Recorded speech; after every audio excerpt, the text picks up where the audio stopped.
On est effectivement très heureux d'être là ce soir, de vous parler de ces actualités en lien avec le diagnostic technique immobilier et des cas concrets qu'on a voulu illustrer aujourd'hui autour de l'énergétique, dont on sait que c'est un sujet délicat, avec une réglementation qui est, pour ne pas m'en dire, extrêmement nombreuse, des interprétations, des rapports à comprendre, à exploiter, et à travers ça, malgré tout, une des obligations à vos niveaux, dans le cadre de vos locations ou de vos ventes, de savoir qu'est-ce qui va être fait concrètement, pourquoi, comment. À mon niveau, voilà, Monsieur Bernard Pierrelli, je représente la société Arcadia. Je vais vous commencer pour faire cette introduction autour de ce cas de figure qu'on aimerait aborder avec vous. De manière assez simple, on va essayer de se projeter tous ensemble sur des cas de figure concrets. On va essayer de voir les sujets. On vous invitera, si vous avez des questions, vous pouvez lever la main. On essaiera d'y répondre de manière rythmée au fur et à mesure de notre présentation pour mettre en corrélation les éventuelles questions que vous avez avec l'étape de la présentation dans laquelle on se trouve.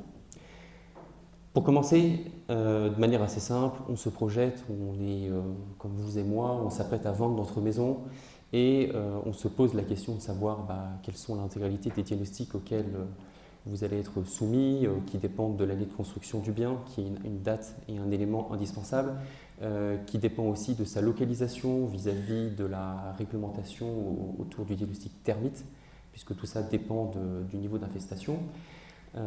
Et vous allez chercher évidemment à vous acquérir les services d'un diagnostiqueur, soit par connaissance, soit à travers une agence immobilière, soit à travers ce qui nous rassemble aujourd'hui, donc l'association des propriétaires et des copropriétaires. Vous vous retrouvez donc dans notre cas de figure, en tout cas avec Anteo Arcadia, et on espère pouvoir faire de nombreuses transactions avec vous et diagnostics. Et à minima, vous vous retrouvez confronté à la réalisation d'un diagnostic de performance énergétique, qu'on va appeler communément DPE pour la suite de la présentation. Ce dernier diagnostic, il est obligatoire, qu'importe l'âge du bâtiment, qu'importe l'état du logement, c'est un diagnostic obligatoire qui est fait et qui couvre le périmètre des zones chauffées de votre bien, que votre bien soit un appartement ou une maison. Et on va aussi parler ensemble de tout ce qui est documentation. C'est un élément qui est indispensable. Le diagnostic de performance énergétique ne doit pas se baser sur des hypothèses. On va le revoir après, c'est un sujet qui est important.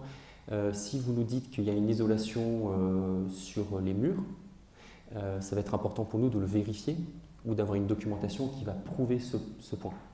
Auquel cas, pour que le diagnostic de performance énergétique soit vraiment conforme à la réalité, si on ne peut pas le vérifier, on va devoir prendre des hypothèses. Et les hypothèses, comme vous le verrez sur un petit exemple qu'on vous a fait, dégradent fortement la note. Si on ne sait pas ce qu'il y a dessus, la réglementation nous impose de prendre le pire cas de figure existant. Et ça peut avoir un impact vraiment significatif. Et le jour de la visite, le technicien récupère les différents documents que vous aurez peut-être déjà envoyés par mail au préalable, mais en tout cas va revoir les documents avec vous et va s'assurer de rentrer dans le logiciel l'intégralité des données qu'il aura pu vérifier ou qu'il rentrera à partir des documentations que vous allez pouvoir nous donner. Dans les documentations, les factures, c'est un élément important. Un artisan qui vient vous poser une isolation, voilà, ça c'est un élément clair. Attention, il faut qu'on arrive à accéder à un certain nombre de données techniques aussi derrière, donc parfois des fiches techniques peuvent être nécessaires.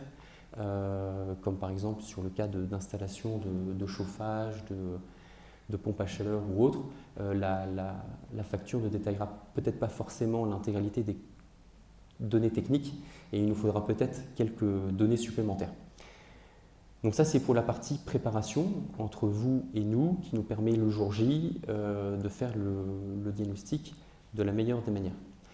À partir de là, les données collectées vont dans un logiciel. C'est un logiciel qui est tenu par des éditeurs et des logiciels qui sont validés par l'État.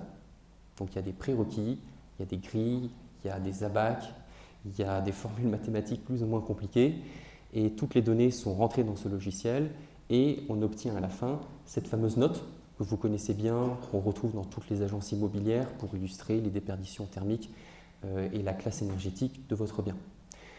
Donc tout ça, c'est rentré dans le logiciel directement par le diagnostiqueur, et à la fin, on obtient ce fameux DPE dont vous avez besoin dans le cadre de votre location ou de votre vente. À partir de là, vous êtes donc informé de la situation, vous, à votre niveau, en tant que locataire, enfin en tant que propriétaire locataire ou en tant que vendeur, de cette fameuse performance énergétique de votre bien. Il y a des recommandations qui sont mises par défaut. Enfin, je veux dire, il y a un bloc par défaut dans lequel il y a des recommandations qui sont mises par le technicien. L'objectif, c'est qu'importe la note, que ce soit A, B, C, D jusqu'à G, l'objectif, c'est d'essayer aussi de vous donner des indications concrètes de qu'est-ce qu'on peut faire pour améliorer la note du logement. Et vous, évidemment, ça vous exonère de votre obligation de produire ce diagnostic dans le cadre de votre location ou de votre vente. Le notaire, dans le cadre de la vente, en tout cas, qui est encore une fois notre cas de figure, il a le document, il met à la disposition de tout futur acquéreur et vous êtes en règle à ce niveau-là. Ce qu'on retient post-diagnostic de performance énergétique, c'est la question qui suit, qui est l'audit énergétique. L'audit énergétique, c'est quelque chose qui existe depuis de nombreuses années en France et qui aujourd'hui, dans le cadre de la vente d'une maison, c'est important parce qu'il y a malheureusement beaucoup de cas de figure autour du diagnostic, mais là, dans le cas de figure présent, dans le cadre de la vente d'une maison, si votre logement apparaît avec une étiquette E, F ou G, vous allez devoir vous acquitter de la réalisation par un diagnostiqueur d'un audit énergétique.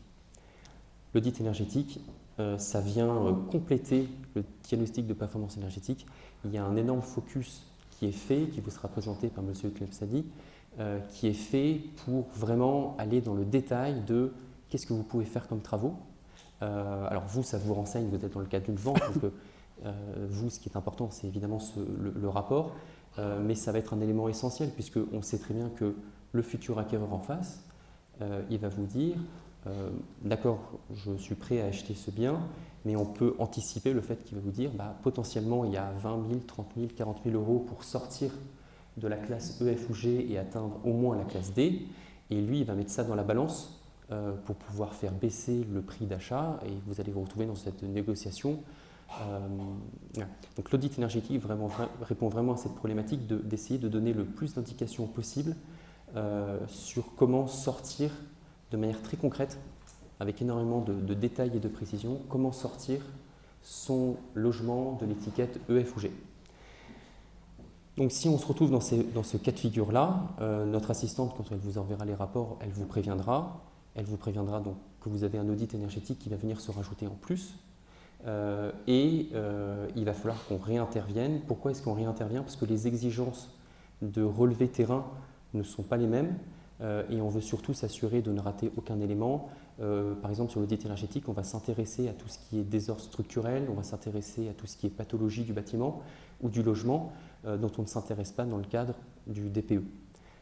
Donc dans les désordres, il peut y avoir ce qui est assez récurrent, c'est l'humidité qui montre des problématiques de ventilation du bien. Ça peut être des sujets plus de, s'il y a une isolation qui est mise dans vos combles, est-ce que l'isolation elle est bien homogène, elle est propre, elle a été faite récemment et elle est en bon état, ou est-ce qu'il faudrait investiguer et se rendre compte que potentiellement il y a un besoin de la refaire. Voilà, donc le technicien il va aller chercher beaucoup plus de données dans le cadre de ce nouveau rendez-vous qui sera organisé afin de pouvoir constituer l'audit énergétique.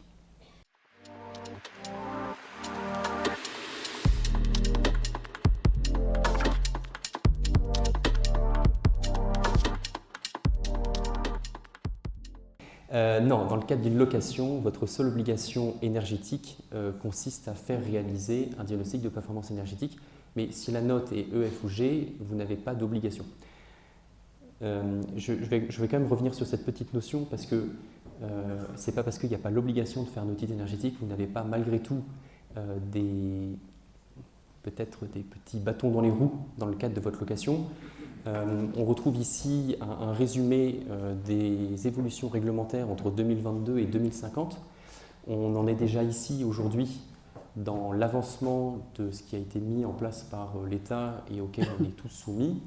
Dans le cas de figure où vous ayez un logement qui soit en G, déjà depuis 2022, vous avez le gel des loyers, donc l'incapacité de pouvoir réaugmenter les loyers de vos logements.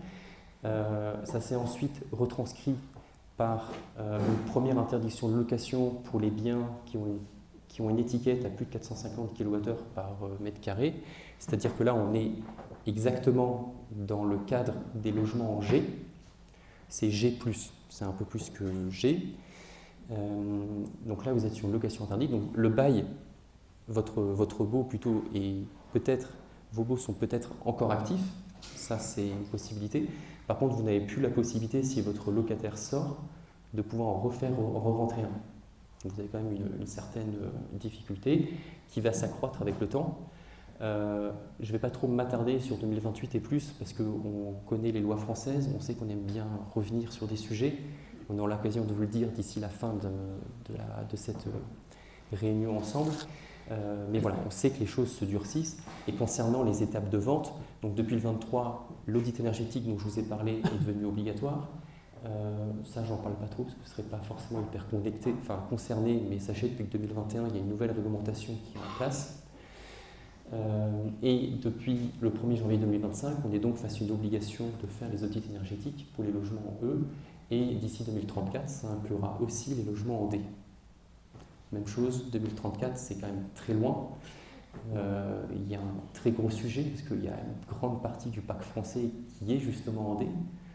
Toutes les vieilles maisons, de manière générale, c'est quand même rare d'avoir des étiquettes en moins que D. Donc, voilà. Donc ça résume en tout cas une situation sur celle qui est actuellement et ce qui va arriver prochainement.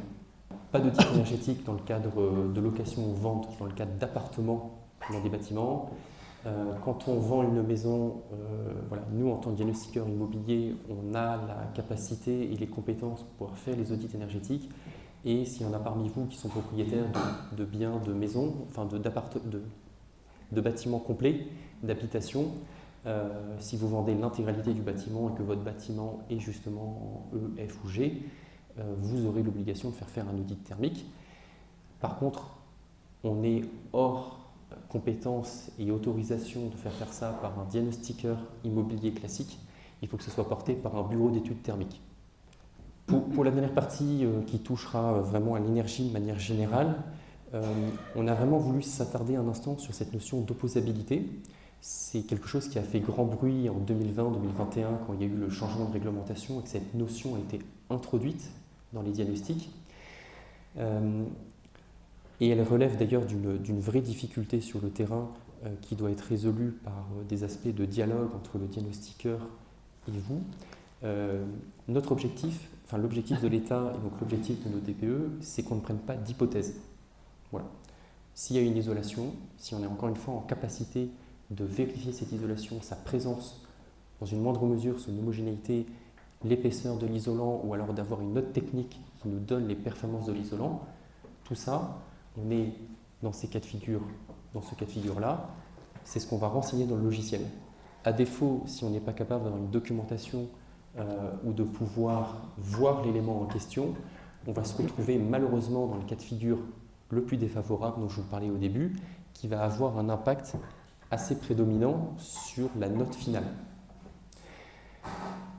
Donc pour nous, encore une fois, l'objectif, c'est vraiment de vous sensibiliser au fait d'avoir de la documentation, si c'est possible, si vous en avez évidemment, et de pouvoir nous mettre cette documentation à disposition. Dans le cas de figure où on n'a pas cette documentation, justement, je reviens sur cet exemple de l'isolation. Vous avez fait une isolation, que ce soit dans vos combles, que ce soit sur les murs intérieurs. L'objectif pour nous sur le terrain, ça va être de pouvoir la voir, de pouvoir aussi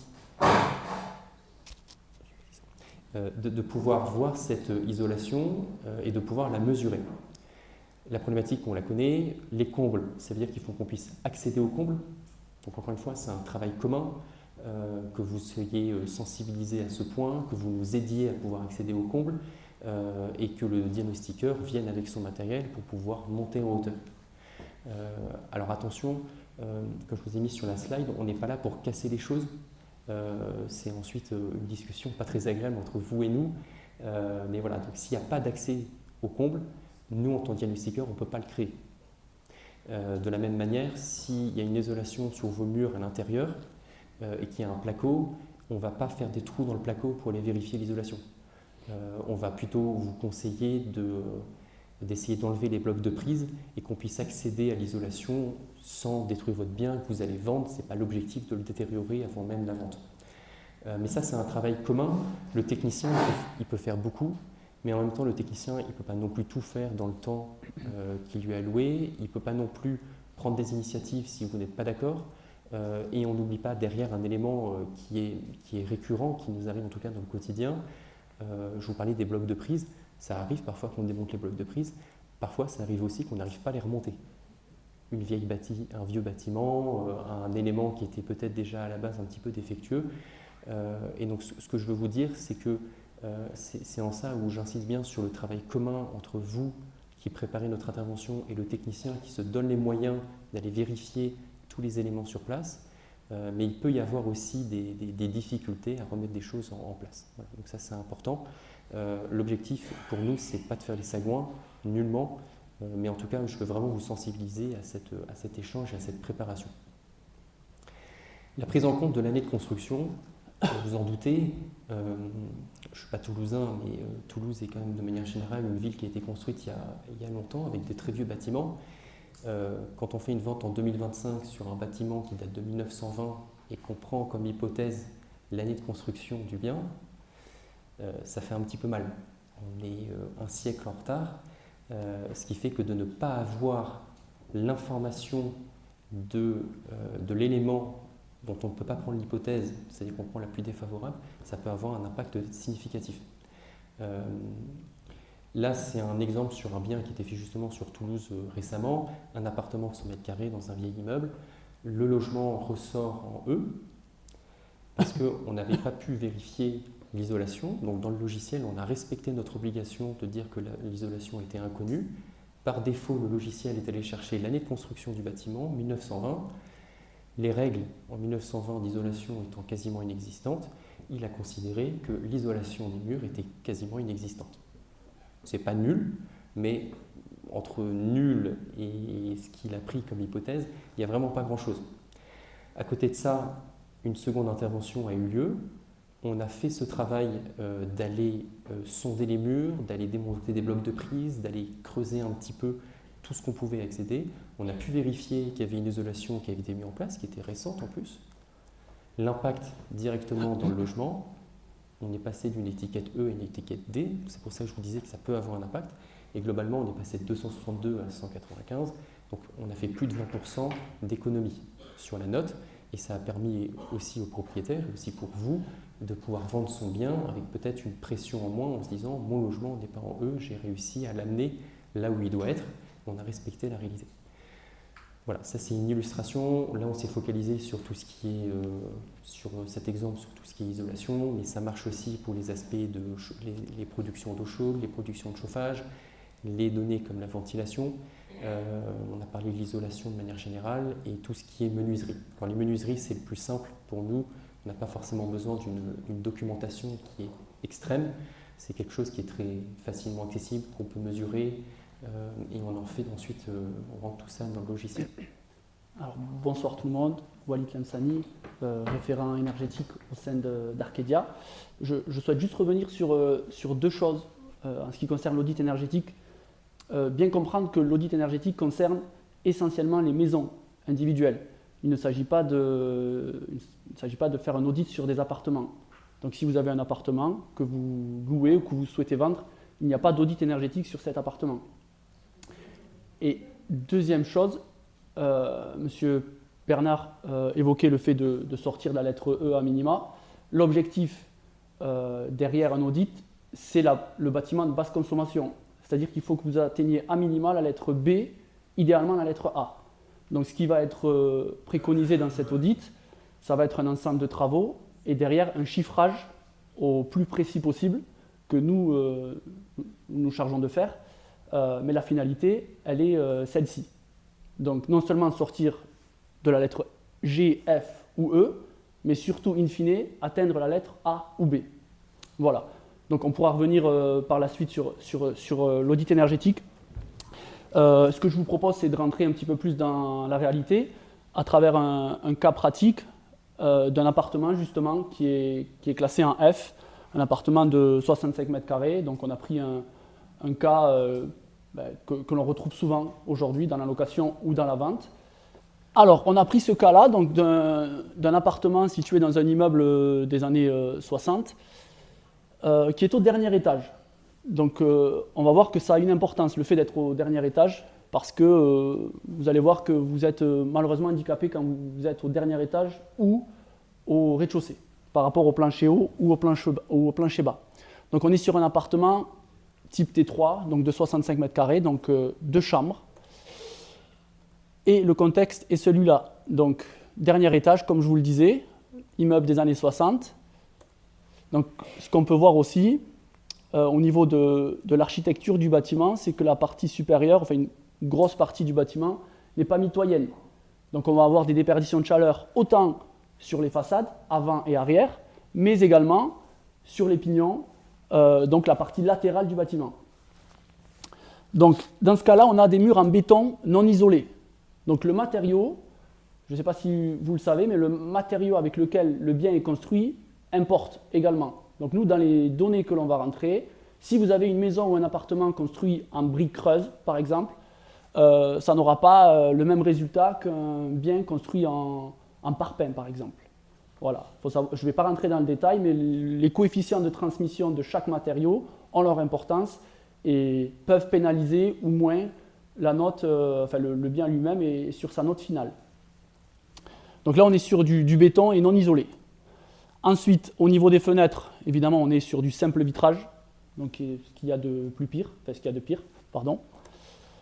Au niveau du chauffage, on est sur de l'électrique, et là, on prend l'exemple de convecteurs, autrement appelés grossièrement des grippins. Voilà, hein, vous en avez certainement, et ça, évidemment, en termes de consommation, c'est quelque chose. Donc si on peut s'en débarrasser, c'est le mieux. Et au niveau de l'eau chaude sanitaire, donc comment vous allez chauffer le logement, on est sur un ballon, donc un cumulus, aussi appelé ainsi, de 150 litres. À savoir que le litrage d'un ballon d'eau chaude a son importance, et notamment sur les petites surfaces, même si ça a été modifié très récemment, donc on a moins pénalisé les petites surfaces, et notamment au niveau de l'eau chaude sanitaire, mais plus le ballon est grand en termes de litrage, plus le DPE va être pénalisé. Enfin, la note va être pénalisante. Et ensuite, au niveau de la ventilation, c'est une ventilation naturelle, autrement dit par les fenêtres. Pas de ventilation mécanique. Voilà, donc ça, c'est la présentation globale de l'appartement qu'on a étudié. On a dit pourquoi il était mal classé. Évidemment, l'isolation thermique est insuffisante. Donc l'isolation, là, on est en dernier étage, à la fois au niveau des murs, mais on a vu qu'on était en dernier étage et on avait un toit terrasse. Et donc le toit terrasse, dernier étage, donc il va avoir des déperditions de chaleur aussi qui vont se faire par la toiture. Et à l'inverse d'un comble, le toit terrasse a aussi des ponts thermiques. Alors le comble, il peut en avoir selon le plancher haut. Si c'est du béton, on aura aussi des ponts thermiques. Mais sur le toit terrasse, généralement, c'est du béton. On aura des ponts thermiques au niveau des accrotaires ou même au niveau de l'étanchéité. Alors le pont thermique, ça va être l'endroit, ça peut être une jonction par exemple entre le mur et la terrasse, en fait le plancher haut. Du coup, on va avoir un endroit où il va y avoir des déperditions de chaleur, donc notamment à la jonction sur un mur de refend par exemple. Et là, il y a le froid qui va rentrer. C'est pour ça qu'on encourage aujourd'hui les propriétaires à isoler par l'extérieur. Parce que le fait d'isoler par l'extérieur, donc si on considère que j'ai une jonction ici, on va mettre l'isolant à ce niveau-là et ça va gommer le pont thermique au niveau du lien. D'accord ? C'est pour ça qu'on encourage à utiliser l'isolation par l'extérieur, qui gomme non pas la totalité des ponts thermiques, mais une grande partie. Le fait que le DPE soit mal noté est notamment dû à l'isolation thermique qui est insuffisante, aux murs donc, qui donnent sur l'extérieur non isolés, en sachant qu'il y a aussi des murs qui donnent sur des locaux non chauffés, et là aussi il n'y a pas d'isolation. Donc ça n'a pas la même déperdition qu'un mur qui donne sur l'extérieur, c'est ce qu'on va appeler un local tampon, mais ce local tampon, il est froid de base. La partie commune, elle n'est pas chauffée généralement dans ces appartements, donc il va avoir des déperditions de chaleur aussi. Ensuite, si vous êtes au rez-de-chaussée, vous allez avoir des pompes thermiques, enfin des déperditions de chaleur. Si vous donnez, par exemple, vous êtes au rez-de-chaussée et que vous donnez sur un garage, en sous-sol, ou un garage collectif, ou des caves, par exemple, et que ces caves-là ne sont pas isolées, notamment par de la fibralite ou des panneaux en polystyrène ou en laine minérale, ben là aussi, vous allez avoir des déperditions de chaleur. Évidemment, les fenêtres qui sont en simple vitrage, où là, effectivement, ça pénalise énormément. Le chauffage électrique avec des convecteurs grippins sur lesquels il n'y a généralement pas de thermostat ni de programmateur. Et ça a une importance cruciale aussi. Et ensuite, une mauvaise ventilation.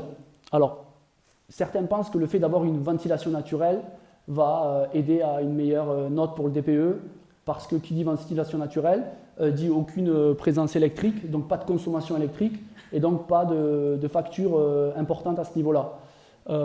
Sauf que le fait d'avoir une ventilation naturelle vous amène certaines pathologies, notamment l'humidité, et vous perdez aussi en confort au niveau de la perte de chaleur. Donc c'est aussi à prendre en compte. Alors, justement, pourquoi rénover pour justement baisser les coûts au niveau de la facture énergétique, à savoir aussi en termes d'idées reçues que ce n'est pas la facture d'électricité que vous avez chaque mois ou à l'année qui fait que vous avez une mauvaise note. Ça, c'était avant. Le DPE ne se fait plus sur facture. Aujourd'hui, il se fait au niveau du bâti, au niveau des technologies du bâtiment, de vos systèmes, mais il n'est pas pris en compte à travers les factures. Donc la performance, elle va justement permettre de réduire les coûts à terme. D'avoir un meilleur confort thermique, d'accord? Donc ça va passer aussi par la ventilation, par le fait d'isoler, idéalement par l'extérieur, ce qui va permettre des besoins en chauffage réduits et une sensation évidemment bien meilleure, notamment l'hiver et idéalement l'été aussi. Alors l'été c'est autre chose parce que pour avoir un sentiment de frais par exemple à l'intérieur, ce que l'on dit c'est souvent qu'il faut aussi un bâtiment qui soit avec une inertie lourde. Donc ça va concerner les logements anciens où vous devez le savoir, généralement sur de l'ancien il fait plutôt frais l'été et plutôt bon l'hiver, mais surtout frais l'été en tout cas. Et ensuite, évidemment, pour vous, c'est lorsqu'il y a une vente ou une location, d'optimiser celle-ci, justement parce qu'un futur locataire ou un futur acquéreur va être plus enclin à vouloir acheter votre bien si derrière si avant vous avez fait les rénovations nécessaires. Donc comme l'a dit mon collègue, déjà depuis le 1er janvier 2023, tous les logements en G, vous avez l'interdiction évidemment de louer. Précédemment, il y avait eu un gel des loyers. Et donc ça va être le cas aussi à partir de 2028 pour les logements en F et pour les logements en E à partir de 2034. Cette date-là, 2034, comme il l'a dit, elle va aussi concerner les maisons avec l'audit énergétique. Tous les DPE des maisons individuelles qui sortiront en D à partir de 2034, ces maisons-là seront soumises à l'audit énergétique.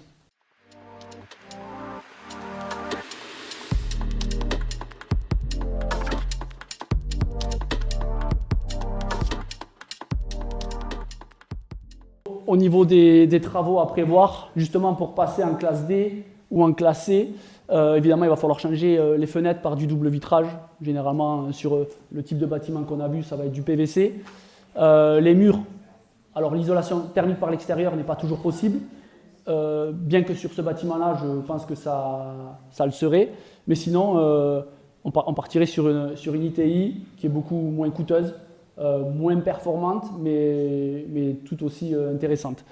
Alors je continue avec le plafond et le plancher, donc notamment le plancher. Si vous habitez en rez-de-chaussée, encore une fois, et que vous donnez sur des caves, là vous allez malheureusement rien pouvoir faire sans, même en demandant à la copropriété, au syndic, c'est le syndic qui va devoir prendre le lead sur les travaux à réaliser. Ce n'est pas vous qui allez isoler le plancher bas juste de votre partie de logement à rez-de-chaussée. Ça, ce n'est pas possible.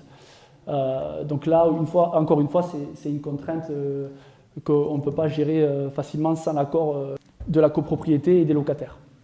Au niveau de l'eau chaude sanitaire, donc là, on va idéalement utiliser un chauffe-eau thermodynamique si possible, même si c'est très compliqué. Sinon, on va partir sur quelque chose de plus performant.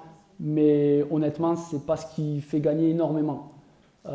Au niveau d'un appartement, passer sur un chauffe-eau, vous savez, les nouveaux chauffe-eau un peu cubiques, avec programmateur, ça va aider, mais en termes de performance, ça n'aura pas un impact très fort. Et ensuite, au niveau de la ventilation, évidemment, c'est installer une ventilation mécanique de type hygroréglable qui va s'adapter à l'humidité de la pièce. Pour la dernière partie, parce qu'on en a parlé plusieurs fois et c'est ce qui arrive là au 1er janvier 2026, c'est concernant cette petite évolution bénéfique pour une fois, c'est assez rare pour pouvoir le souligner. Elle concerne cet aspect de coefficient électrique qui est aujourd'hui utilisé en France, qui est à 2,3. La France s'aligne sur le coefficient européen, donc il va passer de 2,3 à 1,9. Donc de manière générale, tous les logements vont avoir une amélioration de leur note qui va avoir lieu. L'amélioration va être plus ou moins forte.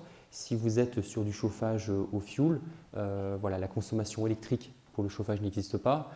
Si la production d'eau chaude est aussi assurée par votre chaudière fioul ou une chaudière gaz, il n'y a pas de notion d'électricité, donc il n'y aura pas d'impact.